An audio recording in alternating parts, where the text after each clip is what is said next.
The organ music swelled through the stained glass windows of St. Mary's Cathedral, a cascade of golden notes that made every heart in the pews flutter with anticipation. White roses spilled from every arch, their scent mingling with the crisp October air that slipped through the open doors. The groom, Ethan Caldwell, stood at the altar in a navy tuxedo, his fingers twisting the cufflinks his late father had worn on his own wedding day 30 years earlier. Beside him, his best man whispered jokes to keep the nerves at bay, but Ethan's eyes stayed locked on the back of the church, waiting for the love of his life to appear in a veil of lace and light. Then the doors creaked wider, a collective inhale rippled through the guests. It wasn't the bride. A small boy no older than 9 stumbled into the aisle clutching a pink bundle that squirmed and let out a thin, piercing cry. His sneakers squeaked on the marble floor. His hair was uncombed, his t-shirt streaked with what looked like formula and tears. The newborn in his arms wailed again, red-faced and furious. The boy's own face was streaked with dirt and desperation. He didn't belong here. Yet he kept walking, straight toward the altar, as if the universe had pointed him down that aisle and said, "Go." Gasps turned to murmurs, phones lifted, the organist's hands froze above the keys. Ethan's bride Mia appeared at the back in her gown, bouquet trembling in her grip, but even she stopped mid-step. The boy reached the front row and looked up at Ethan with eyes the color of storm clouds. "Please," he whispered, voice cracking like thin ice. "She's my sister, and you're the only one who can save her. If you're already holding your breath, hit that like button and subscribe with the bell on. You won't believe what happens next." Ethan knelt, the tails of his tux brushing the floor. "Hey buddy, what's your name?" "Lucas," the boy said, clutching the baby tighter. "Lucas Harper, this is Lily, she's only 3 days old. Mom didn't come home from the hospital." The cathedral went deathly quiet.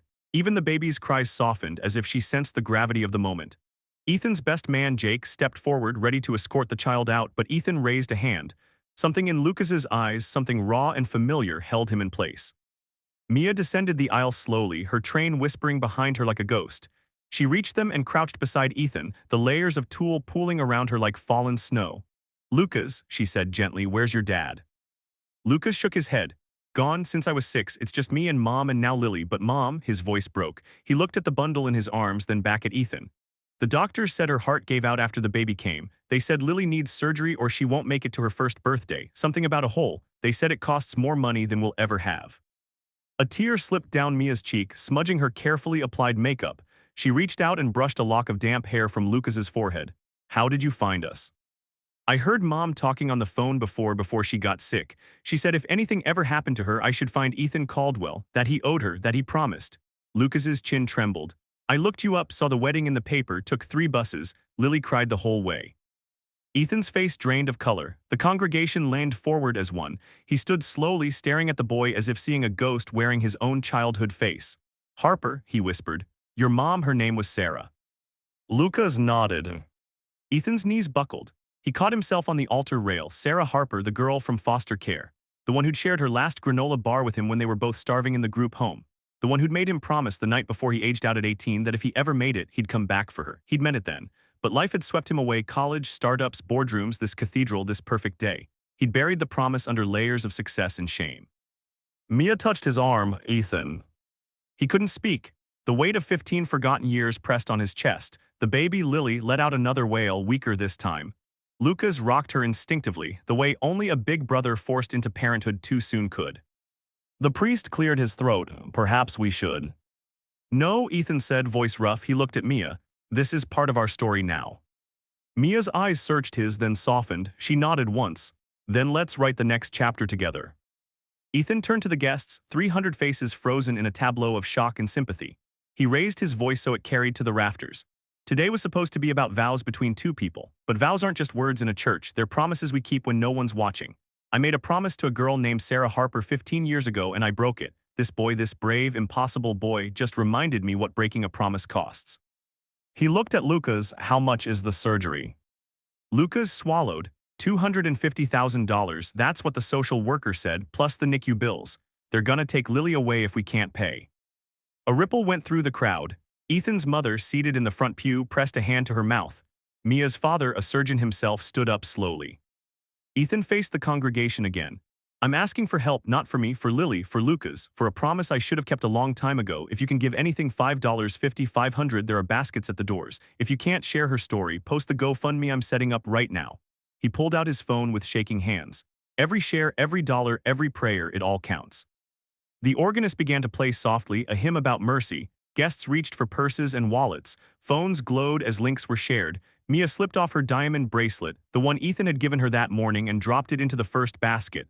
"Start with this," she told the usher. Lucas watched, wide-eyed, as the baskets filled. Lily's cries grew quieter, as if she felt the shift in the air. Ethan knelt again and took the baby from Lucas's arms. She was tiny, impossibly fragile, her fingers no bigger than matchsticks. He cradled her against his chest, feeling her heartbeat flutter like a trapped bird. "I've got you," he whispered, "both of you." The priest stepped forward. "Shall we proceed with the ceremony?" Ethan looked at Mia. She smiled through tears. "Let's make it official, but first," she turned to Lucas. "Would you stand with us as family?" Lucas nodded, speechless. Jake handed him a tissue. The boy wiped his face, then took his place beside Ethan, still clutching the empty blanket that had held his sister. The vows were simple, rewritten on the spot. Ethan promised to love Mia in good times and in interruptions, in joy and in promises redeemed. Mia promised to build a life big enough for surprises, for children who arrived in sneakers and tears. When the priest asked for rings, Ethan slipped his pinky into Lily's tiny fist instead. "This is our circle now," he said. They kissed to thunderous applause. Rice rained down, but so did envelopes, checks, cash, Venmo screenshots. By the time the newlyweds reached the cathedral steps, the GoFundMe had hit $50,000. By the reception, it was 120. By midnight, 260. But the story didn't end there. 3 weeks later, Lily underwent surgery at Children's Hospital.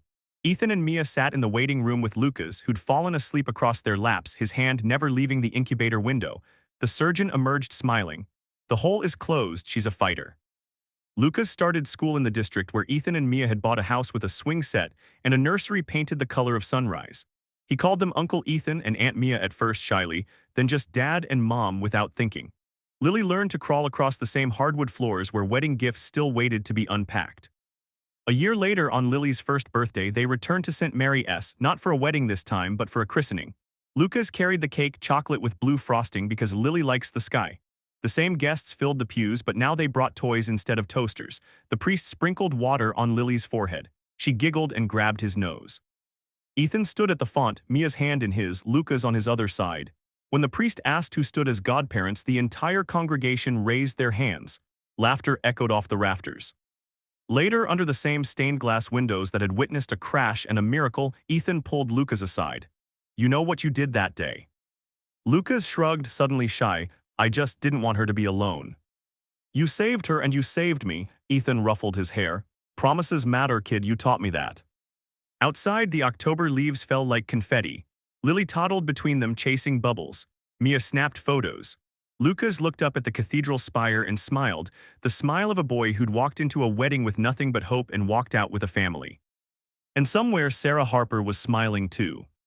If this story touched your heart, do 3 things right now.